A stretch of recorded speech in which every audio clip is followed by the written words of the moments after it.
نحمده ونصلي ونسلم على حبيبه الكريم اما بعد فاعوذ بالله من الشيطان الرجيم بسم الله الرحمن الرحيم ولا تباشروهن وانتم عاكفون في المساجد صدق الله العظيم وبلغنا رسوله النبي الأمين الكريم ونحن على ذلك لمن الشاهدين والشاكرين والحمد لله رب العالمين. قال الله تعالى في شان حبيبه الكريم إن الله وملائكته يصلون على النبي يا أيها الذين آمنوا صلوا عليه وسلموا تسليما. صدق الله العظيم وبلغنا رسوله النبي الأمين الكريم ونحن على ذلك لمن الشاهدين والشاكرين والحمد لله رب العالمين. محترم ناظرین و سامعین، ہم مسلسل روزے کے مسائل و احکام سماعت کرتے آ رہے ہیں. UCTV کے ذریعے آج کی مجلس میں ہم انشاءاللہ العزیز اعتکاف کے بارے میں ہم اور آپ سماعت کریں گے. رمضان مبارک کا دوسرا عشرہ مغفرت ہے. عشرہ مغفرت بڑی تیزی کے ساتھ ہم سے رخصت ہونے والا ہے اور تیسرا عشرہ عتق من النیران ہمارے سروں پر سایہ فگن ہونے والا ہے. یہ عشرہ خاص ہے اعتکاف میں بیٹھنے کا. اعزاء، اقربا، اہل و عیال، دوست و احباب، تمام رشتہ داروں سے قطع تعلق کر کے اپنا گھر بار چھوڑ کر دنیا سے منہ موڑ کر پردے میں گوشہ نشین ہو کر اپنے محبوب حقیقی کے ساتھ راز و نیاز میں مشغول ہونے کا، محبوب حقیقی کے جلووں سے لو لگانے کا، دنیا فانی سے بے تعلق ہو کر ایک حی و قیوم ذات کی طرف متوجہ ہونے کا، محبت غیر سے اپنے آپ کو محفوظ کر کے صرف اللہ رب العزت کے جلووں میں محو مستغرق ہو جانے کا، اپنے ذات و صفات کو جلوہ ذات و صفات خداوندی میں فنا کر کے حیات ابدی پا لینے کا اور فانی فی اللہ ہو کر باقی باللہ بن جانے کا.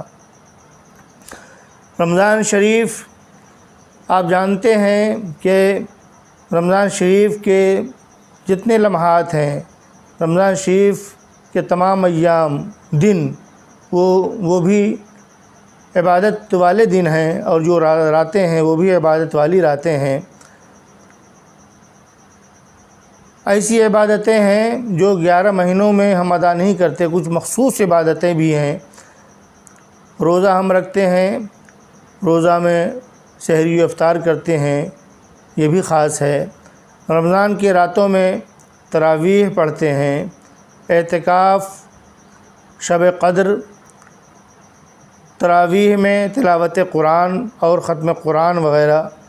لیکن ان عبادتوں میں اعتکاف اور شب قدر والے جو ایام ہیں اور جو عبادتیں ہیں وہ بہت اہم ہیں. ان ایام میں یعنی تیسرے عشرے میں کمال بندگی کا اظہار ہوتا ہے، کمال بندگی کے مواقع ملتے ہیں. یہ عبادتوں کا مقصود ہے. صحابہ کرام کی ایک جماعت ہے.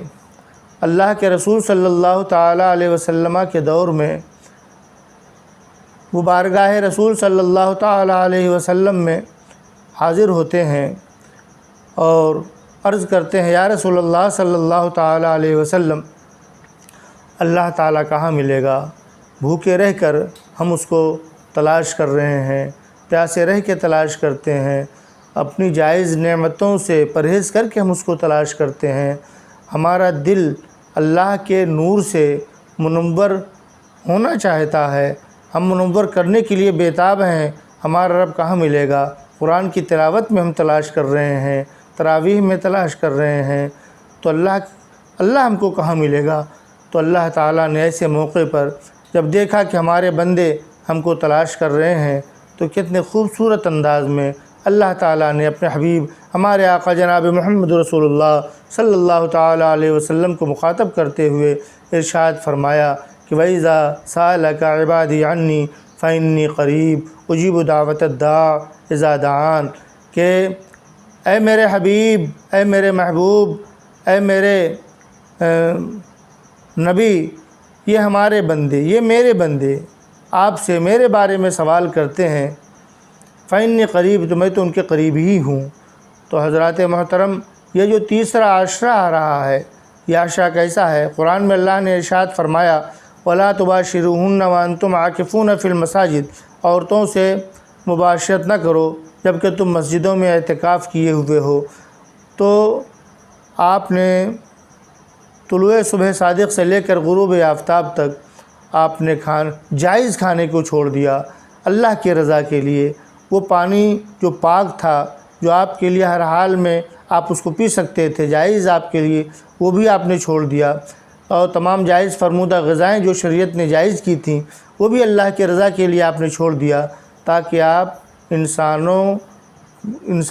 وہ انسان جس کے پاس کھانے کے لیے خوراک نہیں ہے، غلہ نہیں ہے، پینے کے لیے پانی نہیں ہے، اس کے بھوک اور پیاس کا آپ کو احساس ہو، انسانی ہمدردی آپ کے دل میں جاگے، اور خاص طور سے جو مالدار طبقہ ہے وہ سمجھے کہ جو غریب لوگ ہیں، جو غریب امتی ہیں، وہ کس طریقے سے وہ زندگی گزارتے ہیں، تو کم سے کم 1 مہینہ وہ بھی بھوکے رہیں، پیاسے رہیں، اور بھوک اور پیاس کا احساس کریں، ان کے دکھ درد میں شریک ہوں اور ان کے احساس میں شریک ہوں۔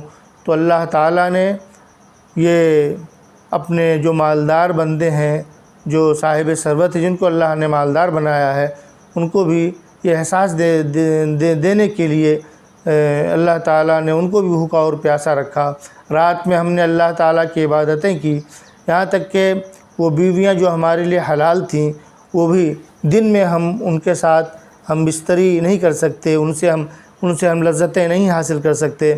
اور اس کے بعد تیسرے عشرے میں ایک ایسی خاص راتیں آئیں، یعنی 20 رمضان المبارک جب گزرے گا، اور چاند نکلنے سے پہلے آپ 20 رمضان المبارک گزرنے کے بعد ان 21ویں شب سے پہلے ایک معتکف کو مسجد میں داخل ہو جانا ہے، اور وہ 21ویں شب بھی ہے جو شب قدر کی بھی پہلی رات ہے۔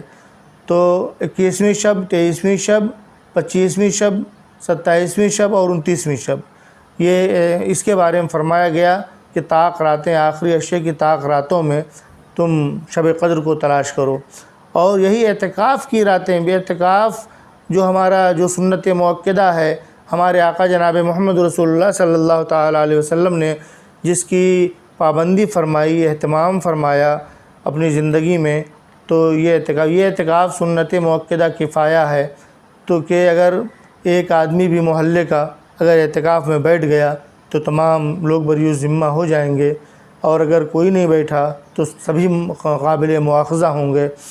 تو اعتکاف جہاں یہ سنت مؤکدہ کفایہ ہے، وہیں پر یہ اعتکاف مقصود عبادت بھی ہے کہ بندہ دنیا سے دور ایک پردے میں بیٹھتا ہے تاکہ اپنا لو اپنے رب سے لگائے، تاکہ اپنے رب کی طرف متوجہ ہو، حضوری کی لذتوں سے اپنے آپ کو شادمان کرے، اپنے رب کے بارے میں غور و فکر کرے، اور اس کے بعد اپنے رب کی بارگاہ میں راز و نیاز کی باتیں کرے۔ تو یہ اعتکاف میں بیٹھنے کے بعد یہ اللہ تعالیٰ نے ایک ٹریننگ دیا ہے مسلمانوں کو کہ کس طریقے سے وہ اپنے رب کو دیکھے گا۔ اگر اپنے رب کو نہیں دیکھ سکتا تو یہ تصور اس کو کس طریقے سے کرنا ہے، یہ ٹریننگ ہے کہ اللہ تم کو دیکھ رہا ہے۔ تو ٹریننگ کے طور پر اعتکاف میں ہم بیٹھتے ہیں۔ تو یہ جو تیسرا عشرہ ہے، یہ اعتکاف کا عشرہ ہے، شب قدر کا عشرہ ہے، یہ مقصود عبادات ہے۔ تو ہمیں اور آپ کو چاہیے کہ 20 رمضان المبارک سورج غروب ہونے سے پہلے ہم مسجد میں داخل ہو جائیں، ایک خاص جگہ، ایک پردہ پردہ وہاں کر دیا جاتا ہے معتکفین کے لیے کہ وہاں پر وہ بیٹھیں، اور بیٹھنے کے بعد دنیاوی گفتگو سے، دنیاوی عام حاجتوں سے وہ الگ ہٹ کر خاص اللہ کے لیے اعتکاف کریں۔ اس کا بڑا ثواب ہے، انشاءاللہ العزیز اگلے اس میں ہم اعتکاف کی فضیلت اور شب قدر کی فضیلت انشاءاللہ آپ کے سامنے رکھیں گے۔ اللہ تعالی ہمیں آپ کو یہ توفیق عطا فرمائے کہ ہم اعتکاف میں بیٹھیں اور شب قدر کی عبادتوں سے اللہ تعالی ہمیں اور آپ کو شاد کام فرمائے اور توفیق عطا فرمائے، اور ہمارے اور آپ کے نصیب میں شب قدر کی رات اللہ تعالی لکھ دے۔ وآخر دعوانا الحمدللہ رب العالمین۔ السلام علیکم ورحمۃ اللہ وبرکاتہ۔